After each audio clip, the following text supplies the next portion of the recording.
Hello friends, welcome back to my channel. This is Kapil.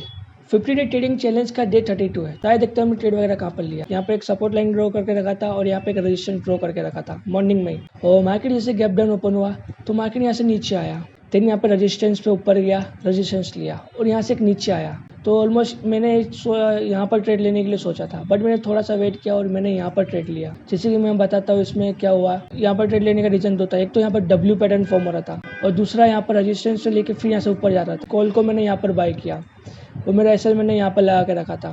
तो जैसे ही यहाँ पर मैंने ट्रेड लिया और यहाँ पर मुझे सिंगल कैंडल में कुछ प्रॉफिट मिल चुका था 1:3 का, जिसमें मैंने 100 पॉइंट के आसपास मैंने कुछ ट्रेड किया। देन जब ये नीचे आ रहा था तब मैंने कुछ 80 पॉइंट के आसपास यहाँ पर मैंने एग्जिट कर लिया।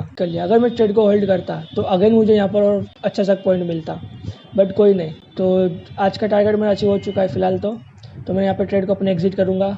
अगर आपने होल्ड किया है ट्रेड को यहाँ पर तो आप होल्ड कीजिए, क्योंकि मार्केट थोड़ा सा बुलिश लग रहा है। अभी 47,500 तक आ सकता है, तो आप वेट कीजिए उसके लिए।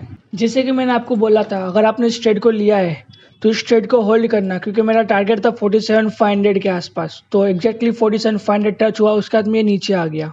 और ड्यू टू वर्क के हिसाब से मैंने इस ट्रेड को होल्ड नहीं किया, नहीं तो मैं इस ट्रेड को होल्ड करता और एक अच्छा सा प्रॉफिट हमें होता। अगेन यहाँ पर एक ट्रेड बना था, तो ये ट्रेड का एंट्री कुछ मेरा यहाँ पर था 10 से 15 मिनट के आसपास। एक अच्छा सा कैंडल बना 200 पॉइंट के आसपास, जिसमें एक अच्छा सा प्रॉफिट होता था, बट मैंने इस ट्रेड को लिया नहीं। उसके बाद फिर एक ट्रेड बना जो हमारा यहाँ पर था। यहाँ पर ट्रेड का एक्चुअली यहाँ पर बन रहा था, बट ये ट्रेड मैंने ऑलमोस्ट, जैसे कि मैं आपको बताता हूँ, तो इस ट्रेड को मैंने ऑलमोस्ट यहाँ पर देख लिया था, वो भी एक छोटे से एसएल के साथ में। तो ये ट्रेड में कुछ यहीं पे मेरा एंट्री बन गया था और एसएल मेरा सिर्फ 15 पॉइंट का था और उसमें कुछ अच्छा प्रॉफिट था, जैसे कि आप देख सकते हो। एंट्री कुछ 410 के आसपास कुछ एंट्री था और 395 के आसपास मेरा कुछ एसएल था। तो मैं इस ट्रेड को देख रहा था, मैंने कोई ट्रेड वगैरह लिया नहीं, क्योंकि सिंगल स्क्रीन या मोबाइल पे मैं ट्रेड वगैरह मैं मॉर्निंग में ऑलमोस्ट मैंने यहाँ पर बाइंग किया था 429 के आसपास। और आप देखोगे मैं होल्ड करता तो ऑलमोस्ट वो पहुंच गया 1200 के आसपास। ऑलमोस्ट मोर देन 3x तो ये प्रीमियम आज हो चुका था। ड्यू टू वर्क के हिसाब से मैं 10:30 के बाद ट्रेड नहीं ले पाता, इसीलिए रीजन है।